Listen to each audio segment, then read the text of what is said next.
हाय विद्यार्थियों, आप सभी का हमारे YouTube channel physics bye Ranjit sir में स्वागत है। आज हम आप लोग के लिए एक बहुत ही बेहतरीन, बहुत ही अच्छा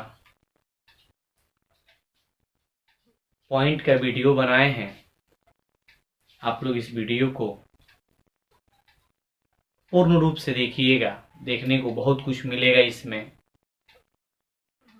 बहुत कुछ सीखने को भी मिलेगा। चलिए हम लोग वीडियो को स्टार्ट करते हैं।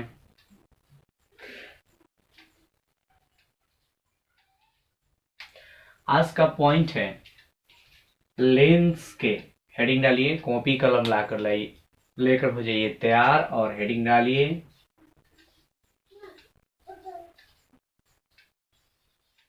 लेंस के फोकस से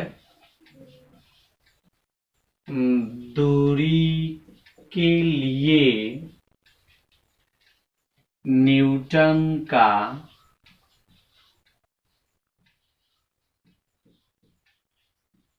सूत्र।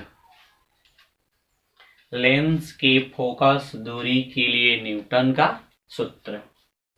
ध्यान से देखेंगे, बहुत ही मोस्ट इंपॉर्टेंट पॉइंट है। न्यूटन्स फॉर्मूला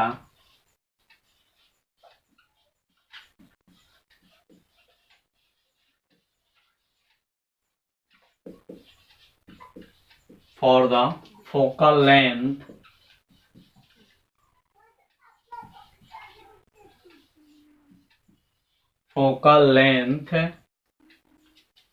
of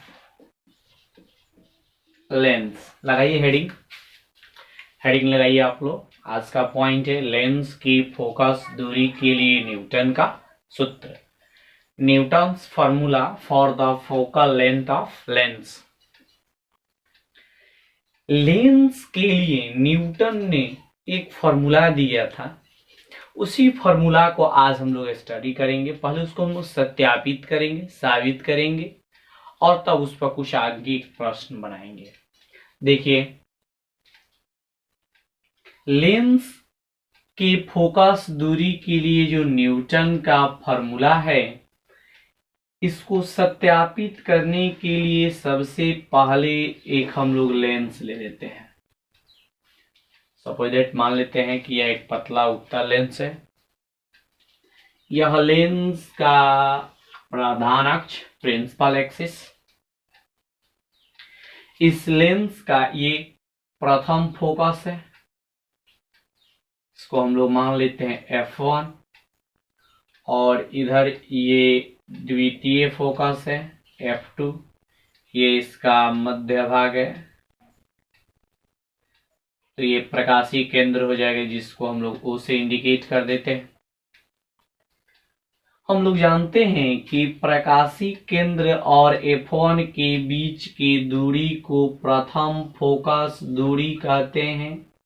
इसे हम लोग स्मॉल f1 से इंडिकेट कर देंगे। और इसी प्रकाशीय केंद्र और द्वितीय फोकस के बीच का जो डिस्टेंस होगा, वह द्वितीय फोकस दूरी, जिसको स्मॉल f2 से इंडिकेट करते हैं। और ये बात पहले से विद्यार्थियों आप लोग जानते होंगे कि लेंस के द्वितीय फोकस को ही मुख्य फोकस कहते हैं, अर्थात इसके लिए मुख्य फोकस दूरी कौन होगा? F2 होगा। लेंस उत्तल है, सो उत्तल लेंस का फोकस दूरी जो है धनात्मक होता है, और यदि अवतल होता तो उसका फोकस दूरी ऋणात्मक होता है। क्यों जी? आखिर रीजन क्या है? तो उत्तल लेंस के लिए जो मुख्य फोकस होते हैं, जिसको F2 से इंडिकेट किया जाता है, जो ध्रुव से किस तरफ होते हैं? ध्रुव से किस तरफ होंगे भाई जी? तो दाईं ओर। सो ये पॉजिटिव होगा। और अवतल का जहां तक बात करेंगे, उसमें मुख्य फोकस जो होते हैं बाईं ओर होता है, सो वो निगेटिव होगा। आइए, इसके लिए हम लोग क्या करते हैं कि एक वस्तु रखते हैं जो F1 से कुछ दूरी पर है। यह एक वस्तु है, इस वस्तु का नाम हम लोग रख देते हैं AB, जो F1 से कुछ दूरी पर। मान लेते हैं कि इस F1 से लेकर और इस B के बीच का दूरी x1 है। कितना है जी, x1 डिस्टेंस है, x1 दूरी है कहां से कहां तक, तो F1 से लेकर B तक। और इस वस्तु से मात्र 2 ही प्रकाश किरण हम लोग लेंगे जो निकल रही है। एक प्रकाश की किरणें यहां से सीधे लेंस पर आपतित होती है, जो लेंस से अपवर्तन के बाद द्वितीय फोकस से होकर जाएगी, और एक दूसरी प्रकाश की किरणें यहां F2 से होकर आपतित होती है, जो इस लेंस से अपवर्तन के बाद इसके समानांतर हो जाएगी। ये दोनों एक दूसरे को जिस बिंदु पर काटेंगे वहीं पर उस वस्तु का प्रतिबिंब बनेगा। वस्तु का नाम हम लोग रखे हैं AB, इस प्रतिबिंब का नाम रख देते हैं A' B', और मान लेते हैं कि इस F2 से जहां प्रतिबिंब बना है वो दूरी कितना है, x2 है। कितना है जी, x2 दूरी है। F2 से लेकर और B तक का जो डिस्टेंस है वो कितना है, x2 है। अब चलिए ध्यान दीजिएगा विद्यार्थियों, इसके लिए मान लेते हैं कि L इस लेंस का नाम है। बस हम पहले इसमें राइट करेंगे, क्या लिखेंगे ध्यान से देखिएगा। L एक उत्तल लेंस है जिसका F1 और F2 यानी F1 प्रथम फोकस और F2 द्वितीय फोकस है, जिसका फोकल लेंथ जो है स्मॉल f1 और स्मॉल f2 है। F1 से x1 दूरी पर एक वस्तु AB है जिसका प्रतिबिंब F2 से x2 दूरी पर A', B' के रूप में वास्तविक, उल्टा और इसे छोटा बनना चाहिए, छोटा बनता है। चलिए ध्यान से देखिएगा, इसमें हम लोग सूत्र प्रूफ करेंगे। उसके लिए यहां 2 त्रिभुज लेते हैं। एक त्रिभुज का नाम रखते हैं त्रिभुज ABF1, इस त्रिभुज को देखिए, और एक यहां से F1O, और यहां इस बिंदु का नाम रख देते हैं D। 2 त्रिभुज लेंगे। कौन कौन से त्रिभुज लेंगे, तो एक बार एक त्रिभुज लेंगे जिसका नाम होगा त्रिभुज ABF1, ABF1 तथा त्रिभुज F1OD, F1OD, त्रिभुज F1OD। दोनों त्रिभुज को देखेंगे, दोनों समरूप है। कैसे, आइए देखते हैं। सबसे पहला बात कि ये दोनों समकोण है। दोनों कैसा है जी, समकोण है। दोनों समकोण त्रिभुज है, और साथ ही साथ ये और ये एंगल जो है यानी AF1B और DF1O ये शीर्षाभिमुख कोण है। सो ये दोनों त्रिभुज क्या होंगे, समरूप होंगे। हम लोग ये नहीं दर्शाएंगे कि ये त्रिभुज समकोण है और ये भी समकोण है, साथ ही साथ ये F1 जो है शीर्षाभिमुख कोण है, इससे AF1B और DF1O ये शीर्षाभिमुख कोण है। सो त्रिभुज जो होगा समरूप होगा। ऐसा कुछ लिखा नहीं जाएगा, डायरेक्ट हम लोग लिख लेते हैं कि त्रिभुज ABF1 तथा F1OD समरूप त्रिभुज है। त्रिभुज कैसा है जी, समरूप है।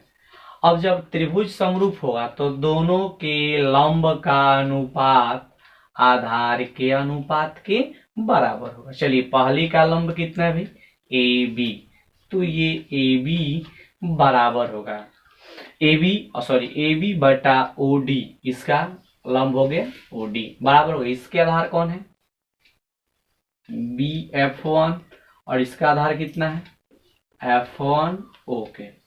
दोनों जो हैं एक दूसरे के इक्वल होंगे, दोनों के अनुपात बराबर होगा। अब आप चित्र में देखेंगे, इस चित्र में जितना बड़ा OD होगा, ये OD जितना बड़ा है उतना ही बड़ा A' B' भी होगा। यानी चित्र से OD बराबर होगा किसके, तो A' B' के, दोनों एक दूसरे के इक्वल होंगे। जब इक्वल होंगे तो ये हो जाएगा ए बी बटा ओ डी। ओडी के स्थान पर हम लोग कितना लिख सकते हैं, ए डैश बी डैश, तो हम लोग लिख देंगे ए डैश बी डैश बराबर होगा बी F1 बटा F1। ओके, इसको मान लेंगे समीकरण फर्स्ट। अब इसके बाद इधर से भी दो त्रिभुज लेंगे। इस बिंदु का नाम हम लोग रख देते हैं E, और दो त्रिभुज लेंगे जिसका नाम होगा F2OE। F2OE एक त्रिभुज हो गया, और इधर से F2B' A1, F2B' दोनों त्रिभुज को देखेंगे, ये भी दोनों समरूप है और ये शीर्षाभिमुख कोण है, सो ये दोनों त्रिभुज क्या होगा जी, समरूप होगा। अर्थात त्रिभुज F2OE तथा त्रिभुज F2B' समरूप त्रिभुज है। कैसा त्रिभुज है विद्यार्थियों, समरूप त्रिभुज है। और हम लोग जानते हैं कि जब दोनों समरूप होंगे तो दोनों के लंब का जो अनुपात होगा आधार के अनुपात के बराबर होगा। इसके लंब को देख लेते हैं, इसके लंब को, और इधर से इसके लंब को आइए देखते हैं। इसका लंब कितना है जी, OE अब बटा इसका A डैश B डैश बराबर, यहां से देखिए इसका आधार देखेंगे OF2 अब बटा इसका आधार देखिए B डैश F2। अब पुनः चित्र से ध्यान देंगे, चित्र में जितना बड़ा OE है उतना ही बड़ा AB है। रीजन है कि AE और ABO दोनों एक दूसरे के समानांतर है, पैरेलल है। सो चित्र से AB बराबर होगा किसके, OE के। तो OE के स्थान पर हम लोग AB भी लिख सकते हैं। जब हम लोग लिखेंगे AB बटा A डैश B डैश बराबर OF2 बटा B डैश F2, इसको मान लेंगे समीकरण 2। अब आप दोनों समीकरण को देखिएगा, दोनों का लेफ्ट जो है एकदम बराबर है। जब लेफ्ट बराबर है तो राइट क्या होगा, बराबर हो जाएगा। इसके लिए इधर से थोड़ा सा इसको मिटा देते हैं, ध्यान से देखिए।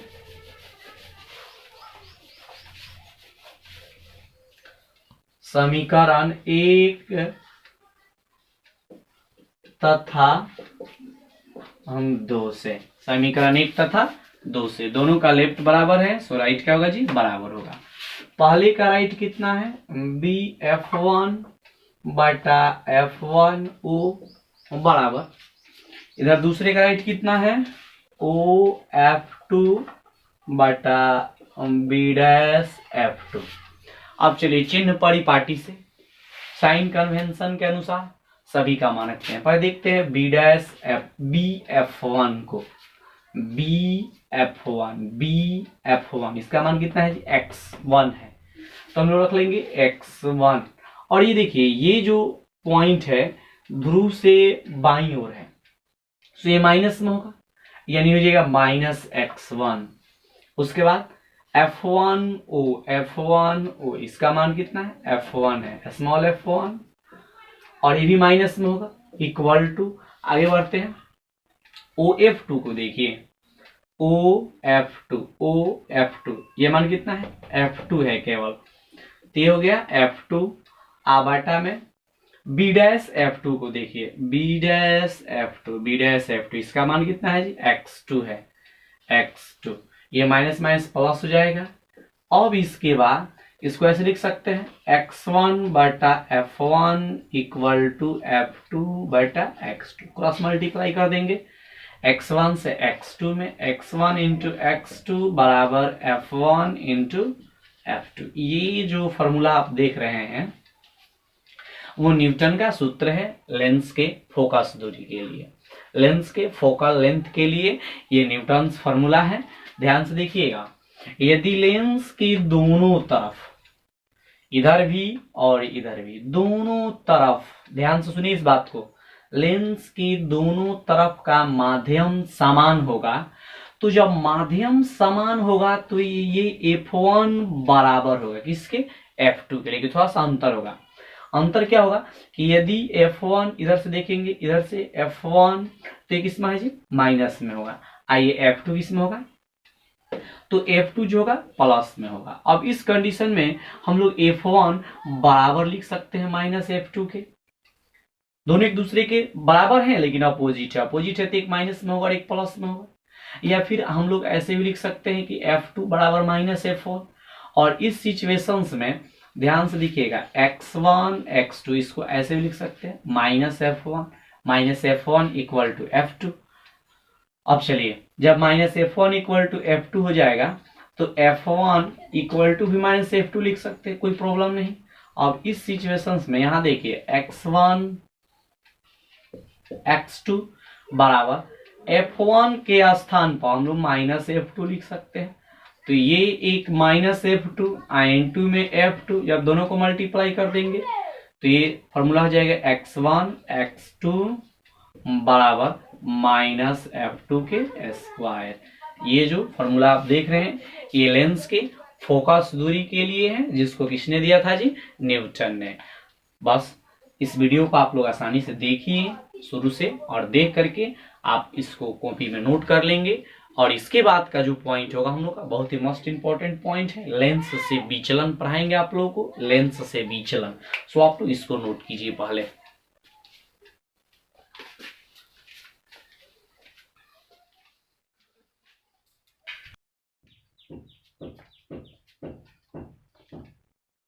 चलिए, अब इसके बाद हम आप लोग को पढ़ाते हैं पतले लेंस से किरण का विचलन कैसे होता है। पतले लेंस से किस प्रकार प्रकाश की किरणें विचलित होती है, वो पॉइंट है इसके बाद। अब देखिएगा, उससे पहले हम छोटे छोटे कुछ बातें बताते हैं जो लेंस से संबंधित है, काफी मोस्ट इंपॉर्टेंट है, इसको देख लीजिए। सबसे पहला चीज कि लेंस का प्रकाशीय केंद्र किसे कहते हैं, आप तो जानते भी होंगे। ये एक चित्र बना के दिखाते हैं। जैसे यह लेंस का एक सरफेस हो गया, एक सतह हो गया, तो जाहिर सी बात है एक सतह है तो इसका एक इधर वक्रता केंद्र भी होगा। अब जब एक वक्रता केंद्र होगा तो ये वक्रता केंद्र C, तो C से चाहे इस बिंदु पर देखे तो, या फिर यहां देखे तो, या फिर यहां देखे तो, या फिर यहां देखे या यहां देखे, कहीं देखा जाए, रेडियस इक्वल होंगे, बराबर होंगे, सभी जगह रेडियस समान होगा। अब ये रेडियस का बात है, चलिए इस बात को बताए थे, इसको नोट रखिएगा दिमाग में। देखिए, ये एक सरफेस हो गया जिसका इधर हो गया वक्रता केंद्र, और एक सरफेस इधर से हो गया जिसका इधर हो गया वक्रता केंद्र। अब चलिए, ये दोनों सतह के मध्य भाग का मध्य बिंदु प्रकाशीय केंद्र कहा जाता है। और जानते हैं विद्यार्थी, इस प्रकाशीय केंद्र से प्रकाश की किरणें जो गुजरती है वो बिना अपवर्तित हुए सीधे निकल जाती है। आइए देखिए, एक छोटा सा चित्र बना के दिखाते हैं हम आप लोगों को। मान लेते हैं सपोज दैट कि यह एक प्रकाश किरण है जो इस पर आपतित हो रही है, प्रकाश की किरण है। अब यहां से इसका थोड़ा सा अपवर्तन होगा और ये जाएगी यहाँ, प्रकाशीय केंद्र से वो गुजरेगी। प्रकाशीय केंद्र से जब होकर गुजरेगी तो यहाँ से ये सीधे निकलेगी, और फिर यहां से जब ये बाहर निकलेगी तो ये बाहर की ओर अपवर्तित हो जाएगी। इस कंडीशन में यदि यहां से देखें तो ये वक्रता त्रिज्या R1 हो जाएगा, और इधर से देखिए जैसे वक्रता केंद्र हो तो यहां से ये वक्रता त्रिज्या ये R2 होगा। R1 इसको R2 किसी को मान सकते, कोई प्रॉब्लम नहीं है। और प्रकाशीय केंद्र किसे कहते हैं, तो लेंस के मध्य बिंदु को लेंस का प्रकाशीय केंद्र कहते हैं, जिसको O या P से सूचित किया जाता है। इसके बाद एक और छोटा सा पॉइंट हम आपको बताते हैं, फोकस दूरी। फोकस दूरी, तो सबसे पहला चीज, जैसे यह एक उत्तल लेंस है, यह एक उत्तल लेंस है। इस उत्तल लेंस के प्रधान अक्ष पर कोई एक बिंदु पॉइंट लेते हैं, कोई बिंदु है। इस बिंदु से जो भी प्रकाश की किरणें इस लेंस पर आपतित होगी, बहुत सारे, वो इस लेंस से अपवर्तन के बाद प्रधान अक्ष के समानांतर हो जाएगी, प्रधान अक्ष के समानांतर हो जाएगी। किसी बिंदु से आपतित हो रही है, किसमें? तो उत्तल में। यदि अवतल का बात करेंगे तो वो किसी बिंदु पर आती हुई प्रतीत हुई, जैसे अवतल लेंस है। कंडीशन ऐसा होगा कि यहां से ये बहुत सारे प्रकाश की किरणें आपतित हो रही है,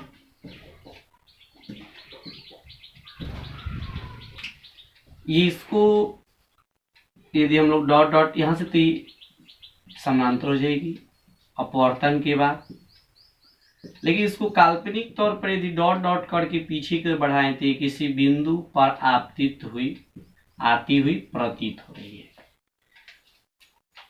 इसको हम लोग कहते हैं प्रथम फोकस, F1, और इसके लिए ये हो जाएगा F1। और प्रकाशीय केंद्र तथा F1 के बीच के जो डिस्टेंस होते हैं उसको प्रथम फोकस दूरी कहते हैं। इसके लिए ये हो जाएगा और इसके लिए ये प्रथम फोकस दूरी हो जाएगा।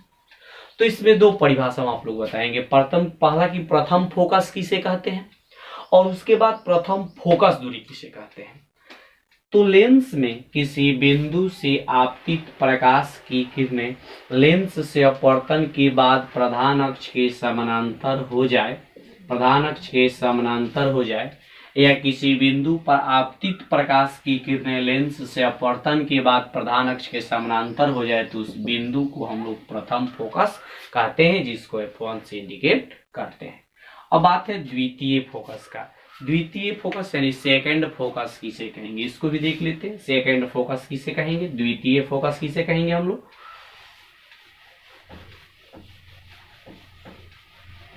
ध्यान से देखिएगा, द्वितीय फोकस किसे कहते हैं।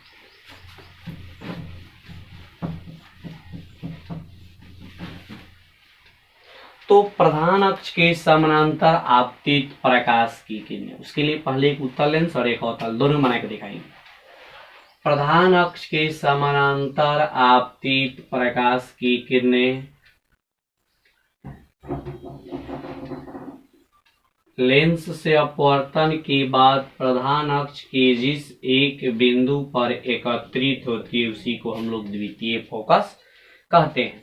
और द्वितीय फोकस को मुख्य फोकस भी कहा जाता है, और ये प्रकाशीय केंद्र से और प्रधान अक्ष द्वितीय फोकस के बीच के दूरी को द्वितीय फोकस दूरी या मुख्य फोकस दूरी इसको कहते हैं हम लोग। ये उत्तल का बात है, ऐसा ही अवतल भी बना सकते हैं। तो प्रथम फोकस और द्वितीय फोकस, इसी द्वितीय फोकस को ही, इसको यदि अवतल में बना के देखें, ऐसे अवतल में बना के देखा जाए, अवतल में प्रधान अक्ष के समानांतर ये प्रकाश की किरणें आपतित हो रही है, ये सब अपवर्तन के बाद इधर चली जाएगी, इसको डॉट डॉट करके काल्पनिक तौर पे पीछे की ओर बढ़ाएंगे, ये सब जिस बिंदु पर एकत्रित होती हुई प्रतीत होगी वो इसका द्वितीय फोकस कहलाता है। अब आप देखेंगे कि उत्तल में ये द्वितीय फोकस जो है आपतित प्रकाश किरण की तरफ है, या फिर दूसरे शब्दों में कह सकते हैं कि प्रकाशीय केंद्र से किधर है भाई, प्रकाशीय केंद्र से दाईं तरफ है, तो ये प्लस में होगा। और ये प्रकाशीय केंद्र, यदि प्रकाशीय केंद्र यहाँ हो तो प्रकाशीय केंद्र से बाईं तरफ है, तो ये किस में हो जाएगा, माइनस में। इसलिए उत्तल लेंस का फोकस दूरी धनात्मक और अवतल का ऋणात्मक होता है। अब चलिए, अब हम लोग चलते हैं उस पॉइंट पर जिसका इंतजार था हमें पतले लेंस द्वारा। किरण का विचलन देखेंगे आप लोग ध्यान से, हेडिंग लगाएंगे।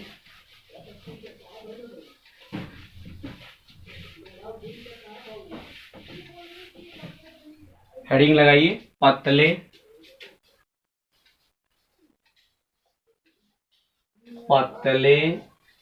लेंस द्वारा किरण का विचलन, पतले लेंस द्वारा किरण का विचलन। हेडिंग डालिए तो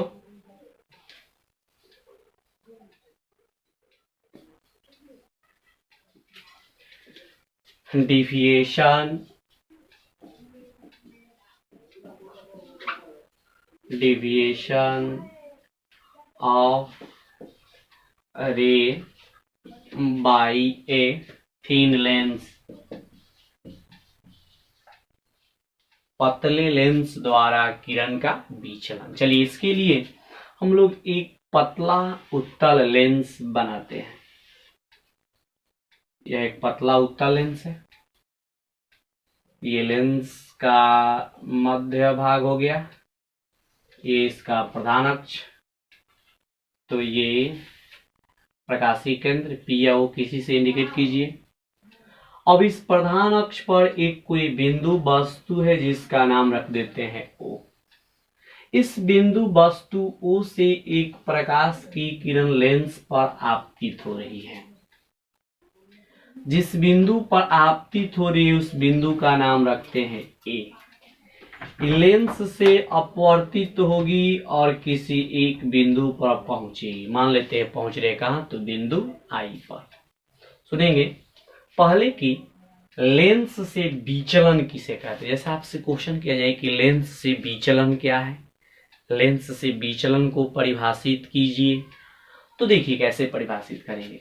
आपतित किरण को, ना आपतित किरण है, आपतित किरण को आगे की ओर बढ़ाने पर, आपतित किरण कहां बढ़ाए, आगे, आपतित किरण को आगे की ओर बढ़ाने पर तथा अपवर्तित किरण के बीच बने कोण को लेंस से विचलन कोण कहते हैं, जिसे स्मॉल डेल्टा से सूचित किया जाता है। और इसी स्मॉल डेल्टा का सूत्र भी हम लोग निकालेंगे कि स्मॉल डेल्टा बराबर कितना होगा। ठीक है, तो पहली एक बात जान लीजिए, एक बार पुनः इस डिफिनेशन को सुनेंगे। लेंस से विचलन किसे कहेंगे, तो आपतित किरण को, किस किरण को जी, आपतित किरण को आगे की ओर बढ़ाने पर तथा अपवर्तित किरण के बीच बने कोण को लेंस से विचलन कोण कहते हैं, जिसे स्मॉल डेल्टा से सूचित किया जाता है। और इसी स्मॉल डेल्टा का भी मान हम लोग ज्ञात करेंगे। मान लेते हैं कि इस P से लेकर A तक का ऊंचाई कितना है, H। यहाँ एक एंगल बन रहा है, इस एंगल का नाम हम लोग रख देते हैं अल्फा। यहाँ भी एक एंगल बन रहा है, इसका नाम रख देते हैं बीटा। तो यदि इस त्रिभुज को ले लें, त्रिभुज A, देखिए एकदम बड़ा सा त्रिभुज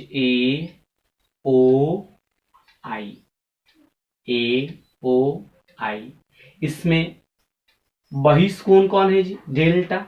और इस बहिष्कोण डेल्टा का मान कितना हो जाएगा, तो अल्फा प्लस बीटा के योग्य के, यानी डेल्टा बराबर होगा अल्फा प्लस बीटा के। अब आप देखेंगे यदि अपवर्तन लेंस का द्वारक एकदम छोटा होता तो अपवर्तन भी अल्प होता, और जब अपवर्तन अल्प होता तो हम लोग जानते हैं कि अल्प अपवर्तन की स्थिति में अल्फा इक्वल टू हो जाएगा क्या भाई, tan अल्फा। और जब tan अल्फा का, जब tan का बात आएगा तो tan इक्वल टू होता है लंब बटा आधार। सो इस किरण के, इस कोण के ठीक सामने वाला भुजा हो जाएगा लंब। लंब कौन हो गया भाई, AP। तो डेल्टा बराबर अल्फा के स्थान पर हम लोग लिख सकते हैं AP बटा OP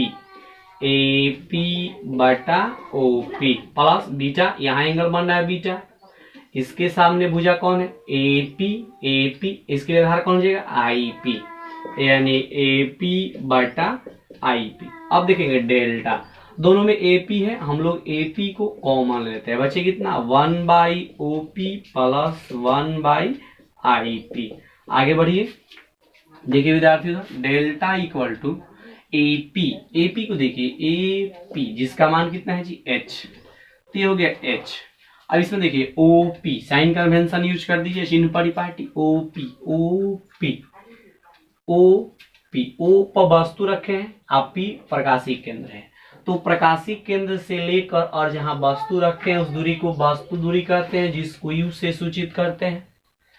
तो OP के स्थान पर हम लोग लिख सकते हैं U यानी 1 और वस्तु दूरी माइनस में यानी 1/-U, और उसके बाद प्लस 1/IP। I प्रतिबिंब बना है, P प्रकाशीय केंद्र और प्रतिबिंब जहां बनते हैं उस दूरी को प्रतिबिंब दूरी कहते हैं, जिसको किससे सूचित करते हैं V से, यानी delta equal to H into, इसको हम लोग ऐसे भी लिख सकते हैं 1/V माइनस 1/U।